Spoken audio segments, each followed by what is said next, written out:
for 10 long years. I sat across the dinner table in absolute silence while my father-in-law, a powerful military colonel, treated me like an invisible, naive little girl. He thought I was just a lowly secretary. He thought he could endlessly bully my gentle husband and steal millions from his own soldiers without any consequences. But he made one catastrophic mistake. He didn't know who I really worked for. So, when he pointed at the door of his senior strategy meeting and ordered me to wait outside like a good girl in front of 40 men, he had absolutely no idea that the sealed red folder in my hand was about to destroy his entire empire. What exactly happens when the woman you've bullied for a decade holds the key to your prison cell? This is a story about breaking generational abuse, finding your voice, and proving that true power doesn't come from screaming. It comes from standing fiercely in the truth. If you've ever had to stand up to a toxic family member, or if you've ever dealt with a narcissist who thought they could walk all over you, you are in the exact right place. Please hit that subscribe button, give this video a like, and share your own survival stories in the comments below. I read every single one, and we are building a beautiful community here. Now let's get into the story. Have you ever sat across a dinner table from someone who looked at you like you were entirely invisible? For 10 long years. That was the exact dynamic between myself and my father-in-law, Colonel Arthur Sterling, to the outside world, and certainly to the men under his command. He was a decorated military leader, a man of uncompromising discipline and towering authority. But to me, sitting across from him in his suffocatingly opulent dining room, he was simply the man who took sport in belittling my gentle husband and treating me like a naive little girl playing dress-up in a soldier's uniform. The dining room of the Sterling estate always smelled faintly of lemon polish and old resentment. On this particular Sunday, the mahogany table was set with Beatrice's pristine silver, clinking sharply against fine china. Arthur sat at the head of the table, holding court as he always did, his broad shoulders filling his tailored jacket. He was in the middle of recounting a story about how he had mercilessly dressed down a junior officer for a minor infraction, his voice booming with arrogant satisfaction. Beside me, my husband Thomas quietly cut his roast beef, his jaw tight. Thomas was a middle school science teacher, a man whose heart was as expansive and warm as his father's was cold and rigid. Arthur viewed Thomas's chosen profession as a catastrophic disappointment, often referring to it loudly as glorified babysitting. "And how is the clerical pool, Eleanor?" Arthur suddenly asked, not bothering to look up from his plate. He never called me Ellie. "Still pushing papers around the Pentagon. I imagine it keeps you out of the way of the real work." I forced a polite, practiced to smile. "It keeps me quite busy, Arthur. There is a lot of paperwork to manage." "I'm sure," he scoffed, taking a sip of his wine, though why Thomas allows his wife to exhaust herself with a masculine, high-stress career is beyond me. Perhaps if you spent less time playing army, you two might have finally given me a grandson by now. The silence that followed was absolute and deafening. It was a cruel, calculated strike at our most private agony. Thomas and I had spent the last 4 years navigating the heartbreaking maze of infertility, enduring treatments and devastating losses that had left us both emotionally raw. To weaponize that pain over Sunday dinner was a new low, even for Arthur. I felt the tears prick the back of my eyes, but I refused to let them fall. Under the table, Thomas's warm, steady hand found my knee, his thumb drawing comforting circles against my skin. "Dad, that is completely out of line," Thomas said, his voice firm, vibrating with a quiet, protective anger. "You will not speak to Ellie that way." Arthur simply waved a hand, utterly dismissive. "Oh, relax, Thomas. I am simply stating facts. The natural order of things is disrupted when women abandon the home for foolish ambitions." I didn't argue. I didn't raise my voice. I just sat there, letting him revel in his perceived dominance, because I knew a secret that would have choked him on his expensive wine. He thought I was a low-level administrative assistant, a glorified secretary. He had absolutely no idea that in the trunk of my car, locked inside a reinforced leather briefcase, was a sealed red folder from the Department of the Army. I wasn't just Eleanor. I was Major Eleanor Sterling, lead inspector for the Pentagon. And first thing tomorrow morning, I was deploying to Fort Ridley to conduct an unannounced, top-to-bottom audit of the base, Arthur's base. When dinner mercifully ended, Thomas and I drove back to our modest, cozy home in silence. The contrast between our warm living room and the Sterling mansion was striking. Here, there was love. Here, there was mutual respect. As I pulled my duffel bag from the closet to pack, Thomas leaned against the doorframe, looking worried. "Another routine audit trip?" he asked softly, running a hand through his hair, just a standard compliance check. I lied gently, hating the deception but knowing it was entirely necessary. If I told him I was investigating his own father for suspected embezzlement and abuse of power, it would put Thomas in an impossible, agonizing position. I needed to protect my husband from the crossfire of the storm that was about to hit his family. I packed my plain field uniforms, the ones with no rank insignia attached. The Pentagon had explicitly ordered me to go in quiet, to assess the base without the blaring sirens of my official rank. I zipped my bag closed and walked over to Thomas, wrapping my arms around his waist and resting my head against his chest, listening to his steady heartbeat.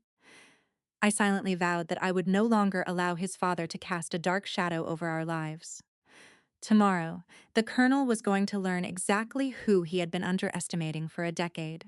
The rotor wash was still ringing in my ears when I stepped off the transport helicopter onto the tarmac at Fort Bradley early Monday morning. The air smelled of diesel fuel, damp, earth, and pine trees. I carried my leather portfolio under my arm, dressed in a plain, unadorned field uniform that gave absolutely no indication of my rank or authority.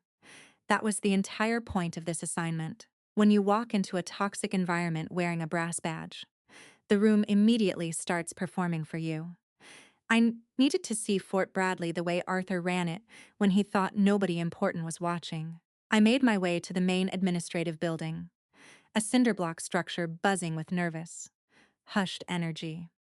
The culture of a military base is a direct reflection of its commander, and the atmosphere here was suffocatingly tense. Soldiers moved quickly, eyes cast downward, speaking in hushed tones. There was no camaraderie, only a palpable, heavy blanket of fear. A young lieutenant, clutching a clipboard to his chest like a shield, met me in the lobby. He took one look at my plain uniform and my canvas bag and immediately sorted me into a box. "You're the overflow admin from the inspection prep team, right? The colonel doesn't want extra bodies in the main corridor. Take that empty desk in the back corner of the supply bullpen and don't touch any of the primary files." "Thank you," I said softly, offering no corrections. I walked to the designated corner, a cramped desk hidden behind a row of filing cabinets. It was the perfect vantage point. 10 minutes later, Arthur marched through the bullpen. He was flanked by two nervous captains, barking orders about supply chains and readiness scores. As he passed my corner, he glanced in my direction.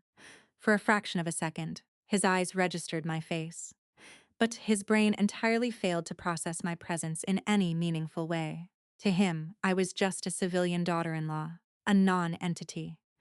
He assumed I was just another faceless clerk sent by a lower-level logistics office. He pointed vaguely toward my desk. "Make sure she stays out of the way." He snapped at the lieutenant, before disappearing into his massive corner office. He had just handed me the keys to his kingdom without a second thought.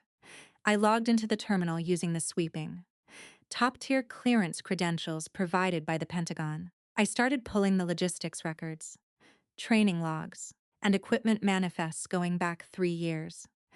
It didn't take long for the polished surface of Fort Bradley to crack. The paperwork told a story of methodical, arrogant corruption. I found heavy surplus budgets funds meant for vehicle maintenance and troop gear being consistently rerouted through a third-party logistic vendor called B-Star Solutions. The contracts were inflated by nearly 40%, and the approval signatures all belonged to Colonel Arthur Sterling. A quick background trace on B-Star Solutions revealed its registered corporate address. It was a luxury condo in Palm Beach, a condo owned entirely by Beatrice Sterling, my mother-in-law. Arthur wasn't just skimming off the top. He was funneling massive amounts of government money directly into his wife's shell company. As I was documenting the financial fraud, a woman walked into the bullpen and slumped into the chair at the desk next to mine. She rubbed her temples, looking thoroughly exhausted. Her name tape read Jenkins. She was a sergeant. But the dark circles under her eyes told a story of a woman carrying the weight of the world. Seeing my plain uniform, she likely assumed I was just a sympathetic administrative ear. If I have to submit this medical waiver one more time, I think I'm going to lose my mind, she muttered, dropping a heavily stamped folder onto her desk. System giving you trouble? I asked gently, keeping my voice low and conversational. Sergeant Jenkins let out a bitter, humorless laugh. The system is functioning exactly as the colonel designed it. It rejects everything that makes him look bad. She hesitated, looking at me, weighing how much she could safely say. Something in my demeanor must have reassured her, because she leaned in closer. I blew out my knee on a field exercise 6 months ago, by all regulations. I should have been granted a medical discharge with full benefits. But the colonel refuses to process the paperwork. Why? I asked, though I already suspected the grim answer. Because a medical discharge drops the unit's overall readiness score. He wants to boast a 100% combat-ready battalion for his promotion board, so he keeps me on active roster, denies my surgery, and forces me to work desk duty while in constant pain. Her voice cracked, a sudden wave of desperate vulnerability washing over her. I'm a single mother. I can't afford private surgery on my own. And if I complain to the Inspector General, Arthur threatened to have me court-martialed for malingering and take my pension. I looked at Clara Jenkins, seeing the raw terror and exhaustion of a mother just trying to survive a tyrant.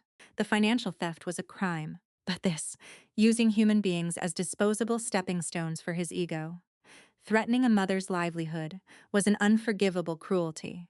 I felt a fierce, protective fire ignite in my chest. Leave the folder on your desk, Clara, I said softly, my tone carrying a quiet, absolute certainty. I promise you, things are going to change very soon.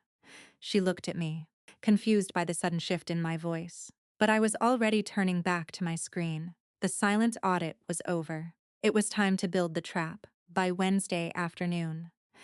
The sheer volume of evidence I had quietly compiled against Colonel Arthur Sterling was absolutely staggering. However, a man who has spent decades building a corrupt, untouchable empire does not survive by being entirely oblivious to shifting tides. Through a leaked contact at the Pentagon, Arthur was tipped off that a high-ranking investigator was operating undercover on his base. It did not take his paranoid mind long to connect the dots to the quiet, unassuming daughter-in-law sitting obediently in the back corner of his logistics bullpen. I was abruptly summoned to his massive corner office just as the sun began to set. When I walked through his heavy oak doors, Arthur did not look at me with fear or apprehension.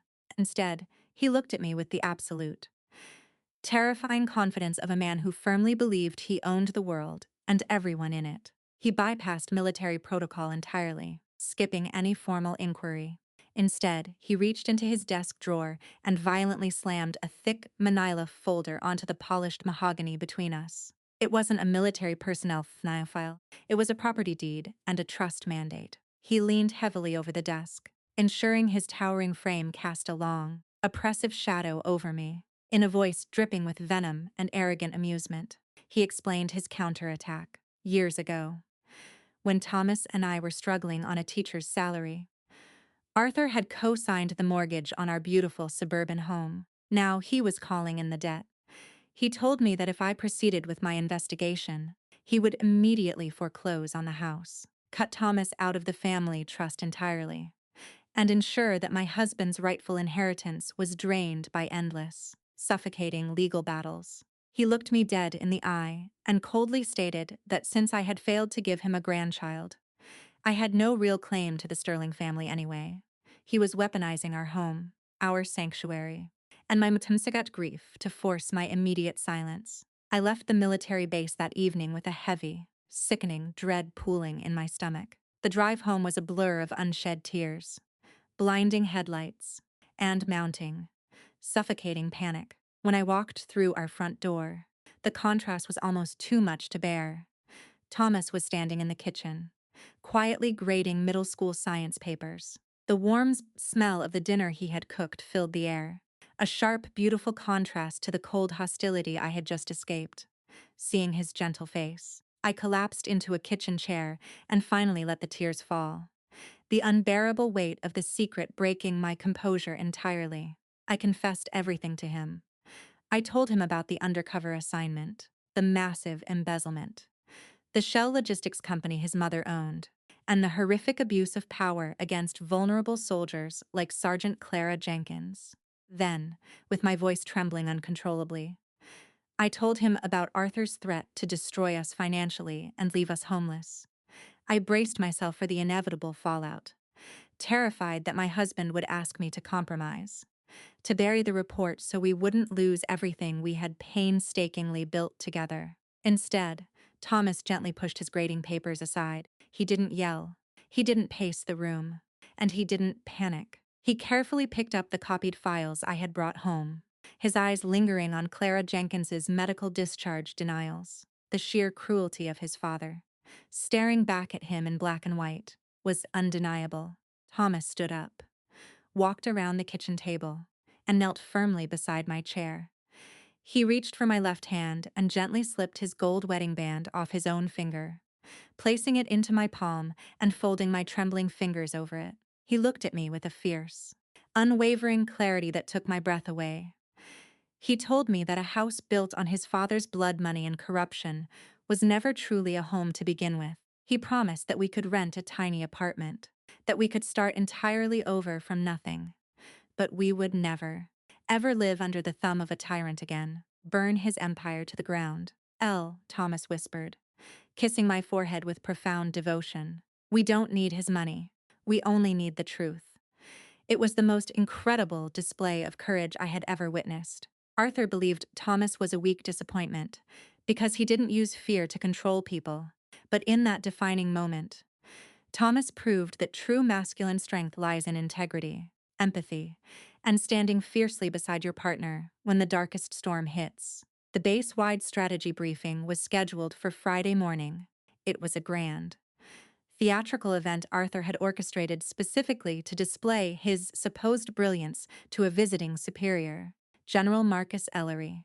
The massive briefing room was packed to the brim with 40 senior officers, the air thick with the usual manufactured reverence and silent anxiety that Arthur demanded from his subordinates. When I walked through the heavy double doors, still wearing my unadorned, rankless field uniform, the room immediately fell into a tense, highly uncomfortable hush. Arthur stood proudly at the head of the long conference table, his chest puffed out, his jacket adorned with medals gleaming under the harsh fluorescent lights. He looked at me with a smug, victorious sneer, fully believing that his financial threats had successfully broken my spirit and forced my surrender. Major Sterling, Arthur announced loudly, his voice echoing off the walls to ensure General Ellery heard every word. This is a senior strategy meeting for commanding officers. I suggest you wait outside in the hallway like a good girl. We don't need family drama disrupting the real, important work of this military base. The entire room held its breath. Arthur pointed a commanding finger at the door, expecting me to shrink away in humiliation. Exactly as he had expected me to shrink away at every Sunday dinner for the past 10 years. But I did not move a single inch. I walked slowly, deliberately, toward the head of the table. The sound of my heavy boots echoing in the dead quiet room felt like a steady, undeniable heartbeat. I reached into my canvas bag and pulled out the heavy leather portfolio, setting it down with a resounding thud right next to Arthur's pristine briefing notes. I boldly peeled back the red tape, breaking the official Pentagon seal, and turned my body directly to General Ellery. I introduced myself as lead inspector for the Department of the Army, handing the general the executive summary of my findings. Then, I calmly connected my secure tablet to the room's main projector. Behind Arthur, the massive digital screen lit up with the undeniable, catastrophic proof of his treason. I displayed the financial transfers to Beatrice's shell company in Palm Beach. I showed the radically inflated logistics contracts and the forged military readiness reports. But the final, most devastating blow was for Clara Jenkins and every other vulnerable soldier he had intentionally broken for his own gain. I played an intercepted audio voicemail Arthur had left for Thomas just 2 nights prior, a voicemail he thought would terrify my husband into submission. Arthur's own arrogant, booming voice echoed through the briefing room speakers, boasting that he owned the military base, that he could break any soldier he wished, and that human rights and equality were concepts designed for the weak. The silence that followed the recording was total and absolute. Arthur's face violently drained of color, his jaw slacking as he watched his carefully constructed illusion of absolute power shatter into a million irreparable pieces in front of his peers. General Ellery did not shout or lose his temper. He simply stood up, looked at Arthur with profound, quiet disgust, and stripped him of his command on the very spot, ordering 2 military police officers to escort him from the room immediately. Arthur was later court-martialed, dishonorably discharged, and forced by a federal judge to pay back every single stolen cent. Sergeant Clara Jenkins had her medical benefits fully restored and received a long-overdue promotion. As for Thomas and me, we walked away from the toxic Sterling family fortune forever and never looked back. We eventually welcomed a beautiful baby girl into a warm home completely free of shadows, manipulation, and fear. This story is about so much more than military protocol or catching a corrupt officer. It is a vital testament to the silent, insidious poison of narcissistic control, and a powerful reminder that true authority never requires screaming or the humiliation of others. We must actively teach our daughters that their voices and their intellect belong in every single room they enter, especially the rooms where toxic people aggressively tell them to wait outside.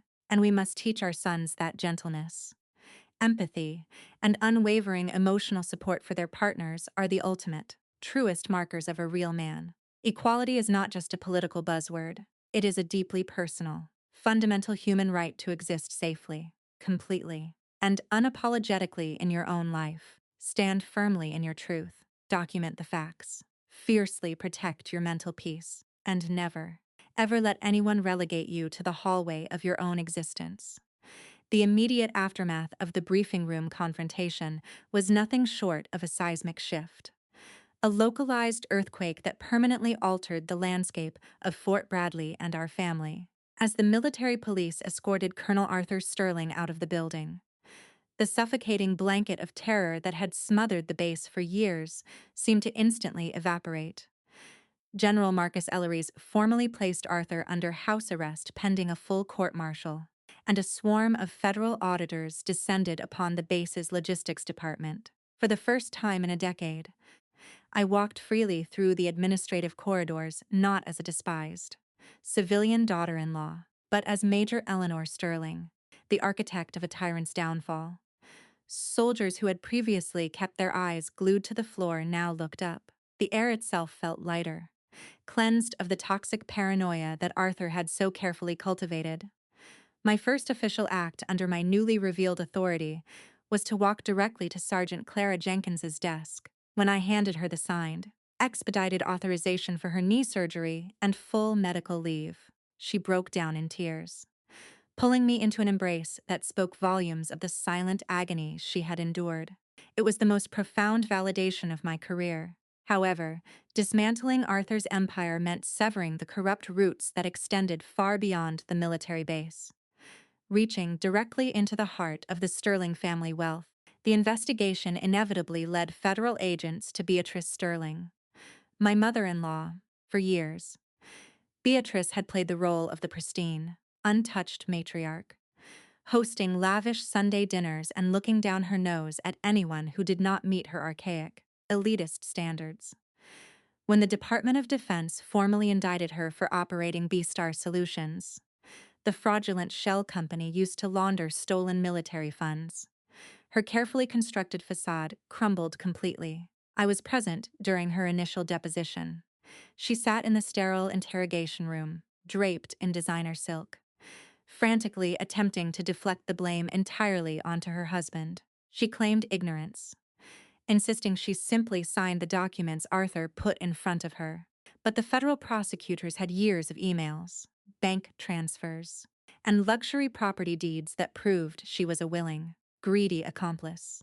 Watching Beatrice realize that her aristocratic immunity had finally bits was a sobering reminder that complicity in abuse is a crime of its own.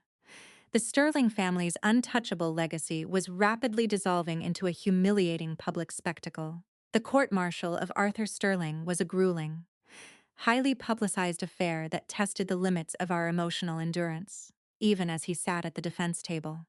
Stripped of his medals and his command, Arthur remained defiantly arrogant. He genuinely believed that his aggressive, abusive methods were justified, arguing that the military required iron-fisted monsters to maintain order. He attempted to frame my investigation as a vindictive, hysterical family vendetta, but his narrative fell apart entirely when Thomas took the witness stand. The courtroom was dead silent as my husband, the man Arthur had relentlessly mocked as a weak disappointment, delivered the final, devastating blow. Thomas spoke with a calm, unshakable dignity.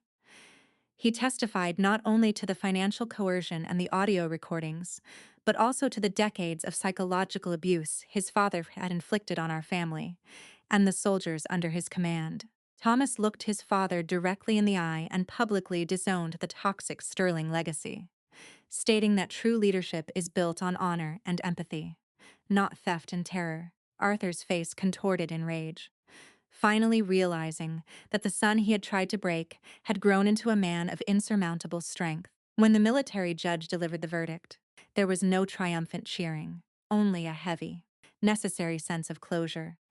Colonel Arthur Sterling was found guilty on all counts of fraud, embezzlement, and conduct unbecoming an officer. He was dishonorably discharged, stripped of his pension, and sentenced to a significant term in a federal military penitentiary.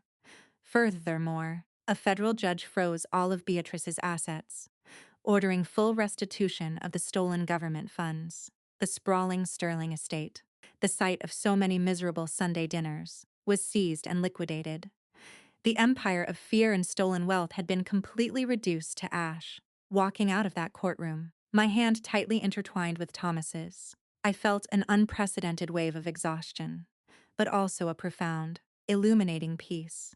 We had survived the darkest storm imaginable, not by stooping to Arthur's level of cruelty, but by standing firmly in the unwavering light of the truth. Before the federal government could officially seize the trust assets that Arthur had threatened to use against us, Thomas and I made the deliberate, empowering choice to walk away on our own terms. We packed up the beautiful suburban home that his father had co-signed, taking only what we had earned ourselves, and handed the keys back to the bank. We refused to keep a single dime or a single square foot of property that was tainted by Arthur's blood money. We relocated to a small, modest two-bedroom apartment on the other side of the city. The space was cramped, the floors creaked, and we had to sell our second car to make ends meet on Thomas's teaching salary, while I transitioned to a new assignment. But that tiny apartment was the most beautiful place I had ever lived. It was entirely ours. It was a sanctuary completely devoid of manipulation, hidden agendas, and psychological warfare. We spent our evenings cooking dinner together in a kitchen no bigger than a closet, laughing freely, surrounded by a peace that wealth could absolutely never buy. We had lost an inheritance, but we had finally gained our lives. The ripple effects of the investigation continued to bring profound healing to the people Arthur had hurt. 6 months after the trial, Sergeant Clara Jenkins invited us to a small ceremony at Fort Bradley. She had successfully recovered from her knee surgery and, under the base's new, empathetic leadership, she was being promoted to Master Sergeant. Standing in the audience with Thomas, watching Clara proudly accept her new rank with her young son cheering in the front row, I realized the true magnitude of what we had accomplished. We had not just removed a bad man from power. We had restored the dignity and the futures of the people he had tried to discard. Fort Bradley had transformed. The paralyzing culture of fear had been replaced by a culture of accountability, respect, and genuine camaraderie. It was a living, breathing testament to the fact that toxic environments can be healed when brave people choose to speak up and refuse to be complicit. Our greatest blessing, however, arrived a year later, after years of heartbreaking infertility, the profound shift in our lives. The release of the crushing stress and trauma brought us a miracle we had almost given up on. I gave birth to a beautiful, healthy baby girl. We named her Clara, a tribute to the courage of a mother who helped me bring down an empire. Holding our daughter in the quiet warmth of our apartment, watching Thomas gently rock her to sleep with tears of pure joy in his eyes. The final remnants of Arthur's shadow vanished forever. Thomas is the most incredible father patient, gentle and fiercely loving. He is teaching our daughter every single day that strength is synonymous with kindness, entirely rewriting the definition of masculinity that his own father had tried to force upon him. We broke the generational curse of abuse, ensuring that little Clara will never know what it feels like to be made small by the people who are supposed to love her. If my journey has taught me anything, it is that the cycle of narcissistic abuse relies entirely on the silence and the shame of its victims. Abusers like Arthur Sterling thrive because society often teaches us to keep the peace at all costs, to defer to authority, and to endure cruelty in the name of family loyalty. But true family is built on mutual respect, not financial control or emotional terrorism. To any woman watching this who has ever been told that she is too ambitious, too loud, or entirely irrelevant, your voice is a weapon of incredible power. Do not let toxic patriarchs or insecure bullies relegate you to the hallway. You have a fundamental, non-negotiable right to walk into the briefing room of your own life and demand justice. Stand up for your worth. Protect your peace with absolute ferocity, and never be afraid to burn down a corrupt table to build a new one.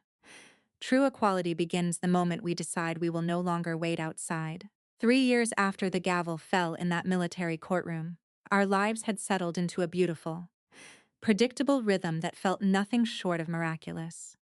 We had eventually moved out of our tiny apartment and purchased a modest, slightly weathered fixer-upper cottage on the edge of the city. It was a home we bought entirely with our own money, secured by our own credit, and painted with our own hands. There were no marble floors or imported chandeliers, but every single room radiated a profound, unshakable warmth. Thomas had been promoted to head of the science department at his middle school, a role he embraced with boundless enthusiasm and grace. I had continued my work at the Pentagon, driven by a renewed passion for dismantling systemic corruption within the ranks. But the center of our universe was our daughter, little Clara, who was now a vibrant, fiercely curious toddler with a wild mane of curls and her father's incredibly kind eyes. She knew nothing of the Sterling family's dark legacy. To her, the world was a safe, bright place where her voice was always heard and her presence was always celebrated. However, the ghosts of trauma do not simply vanish overnight, and the ultimate test of our healing arrived on a rainy Tuesday afternoon in the form of a heavily stamped envelope. I had just returned home from the base, shrugging off my damp coat, when I saw Thomas standing unnaturally still in the kitchen, in his hands. He held a letter forwarded from the Federal Military Penitentiary. Even from across the room, I could recognize the sharp, aggressive scrawl of Arthur's handwriting. My stomach instantly plummeted, a visceral, involuntary reaction to the man who had terrorized us for a decade. I walked over and gently placed my hand on Thomas's shoulder, silently offering my strength. I expected Thomas to be trembling, or perhaps angry. But as he sliced open the envelope and unfolded the rigid prison stationery, his face remained remarkably calm. He read the letter in absolute silence while I held my breath, waiting for the inevitable emotional fallout. Arthur's letter was a masterclass in narcissistic delusion.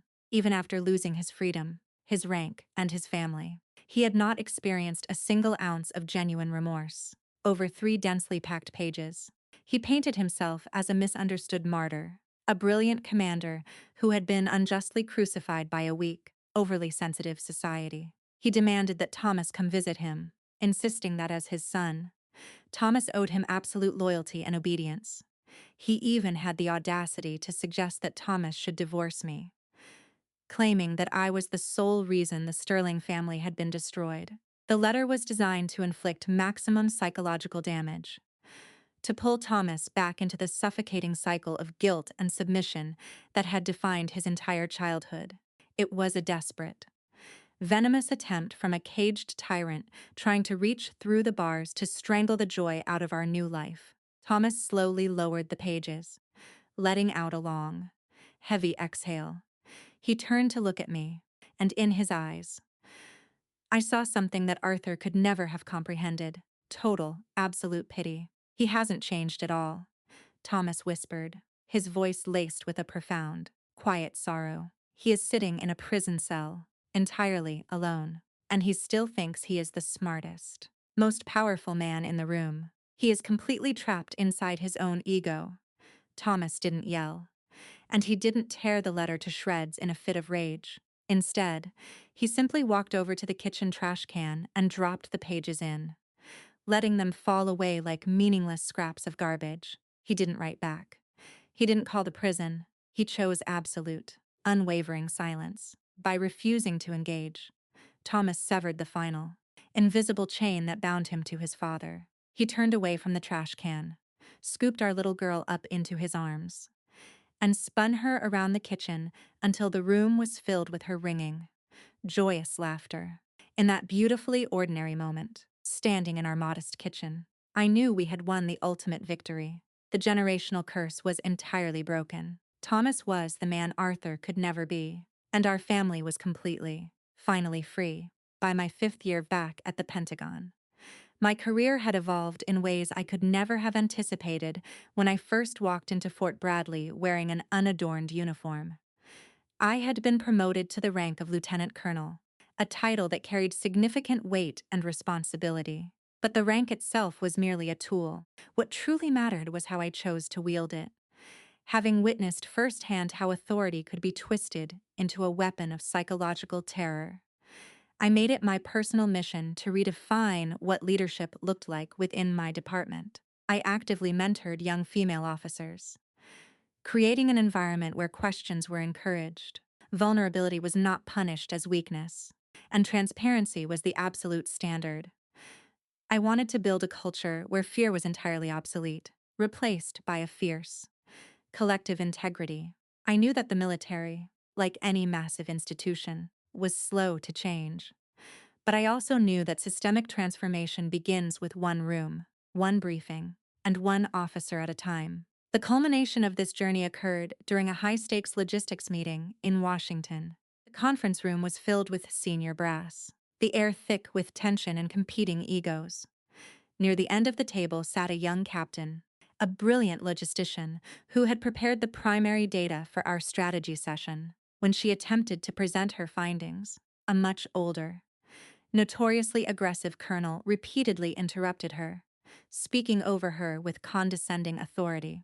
He finally waved his hand dismissively and said, "Captain, we don't need your administrative commentary. Just leave the files and wait outside while the senior staff discusses the real strategy."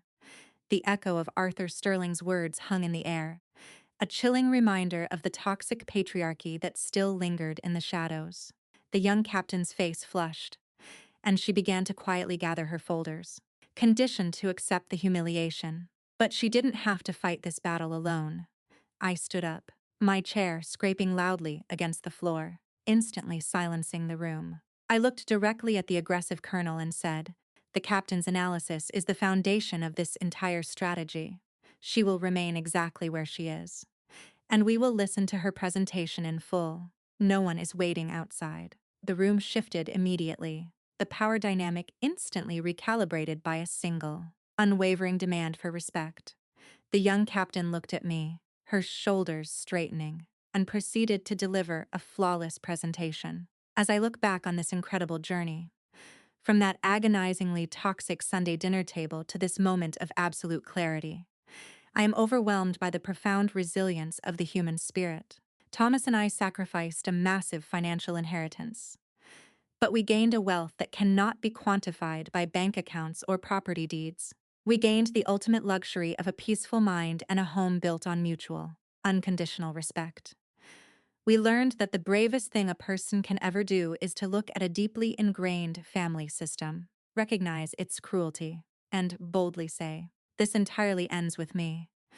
We must relentlessly educate ourselves and our children to recognize the subtle, insidious signs of emotional abuse, whether it happens in a military briefing room, a corporate office, or our own living rooms. True power is never about making others feel small. It is about holding the door open for those who have been marginalized and ensuring their voices echo through the halls of authority. To every single woman watching this video today, I want you to internalize this truth. Your inherent value is not up for debate. If you are sitting at a table where you are consistently ignored, belittled, or manipulated, you are not the problem. The system is the problem, and you hold the incredible power to walk away from it. You are never too old, too entrenched, or too financially dependent to start drafting your own exit strategy. Protect your mental health. Document the facts. Lean on the people who truly support you, and never apologize for taking up space in this world. If my family's story has resonated with you, if you have ever had to fight a toxic power dynamic or walk away from people who tried to break your spirit, please leave a comment below. I want to read your stories. And I want you to see that you are part of a massive, supportive community here. Please hit that subscribe button and turn on notifications so we can continue to grow, heal, and learn together. And one final, vital warning before we sign off. If you are currently trapped in an emotionally or financially abusive environment, please remember that these situations can become highly volatile when the abuser realizes they are losing control. Please seek out a professional counselor, a legal advocate, or a trusted local support system to help you navigate your situation safely. You do not have to fight this battle in the dark, and you do not have to do it alone. Thank you so much for spending your time with me today, and I will see you all in the next video. Keep standing tall. The fallout of a crumbling dynasty rarely happens in a single, cinematic explosion. Instead, it is a slow, agonizing erosion.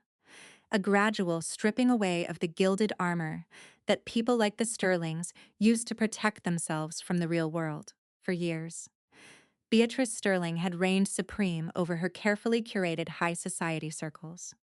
She was a woman who communicated entirely through passive-aggressive remarks over crystal champagne flutes. A matriarch who firmly believed that her wealth granted her absolute immunity from consequence. But federal indictments and asset seizures do not care about country club memberships or the pristine optics of a Sunday dinner. When the Department of Defense finished dismantling Arthur's empire, they systematically turned their attention to the shell companies Beatrice had signed her name to. Brawling. Opulent estate was auctioned off to pay restitution. Her luxury vehicles were seized. Her offshore accounts were permanently frozen. The reality of her complicity had finally caught up with her, and the descent was spectacular and absolute. I had not seen my former mother-in-law in nearly 4 years when our paths unexpectedly crossed on a dreary, rain-soaked Tuesday in late November. Thomas and I were in the city, rushing through a bustling discount pharmacy to pick up cold medicine for little Clara. The fluorescent lights buzzed overhead, casting a harsh, unforgiving glare over the cramped aisles. I was reaching for a bottle of cough syrup when I heard a sharp, overly enunciated voice complaining to a tired cashier about the price of a generic brand of vitamins.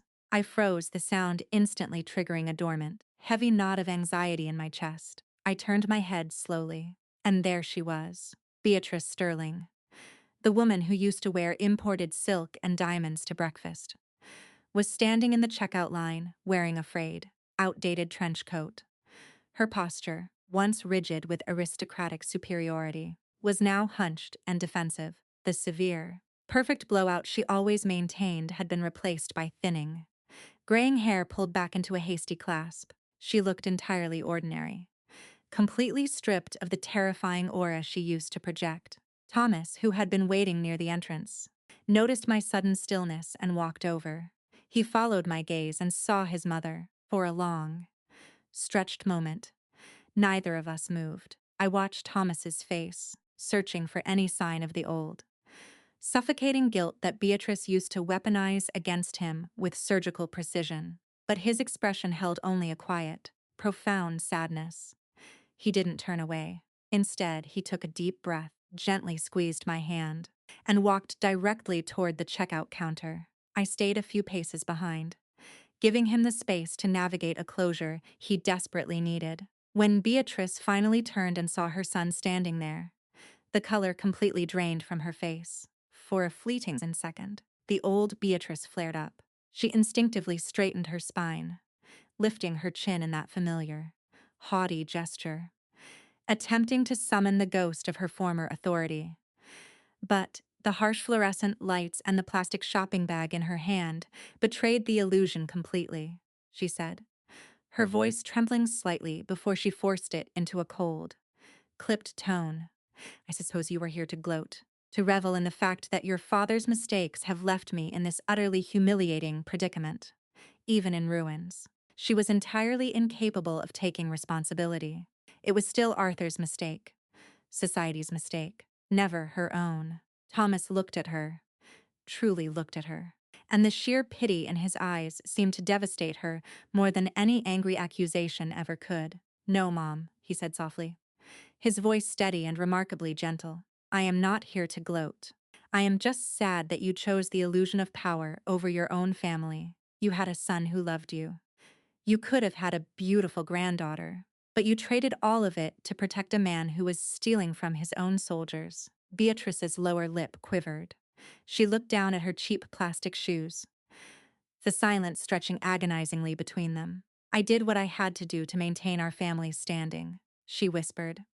A desperate, fragile defense of a world that no longer existed. Standing in a toxic system isn't respect, Mom. It's just survival, Thomas replied quietly. And you didn't survive it. You let it consume you. He didn't raise his voice. And he didn't demand an apology he knew she was fundamentally incapable of giving. He simply reached into his wallet, pulled out a $50 bill, and gently placed it on the counter to cover her groceries. It was an act of pure grace, a final, definitive closing of the door. He turned and walked back to me, taking my hand. We left the pharmacy and walked out into the cool, cleansing rain, leaving the ghost of the sterling high society behind us forever.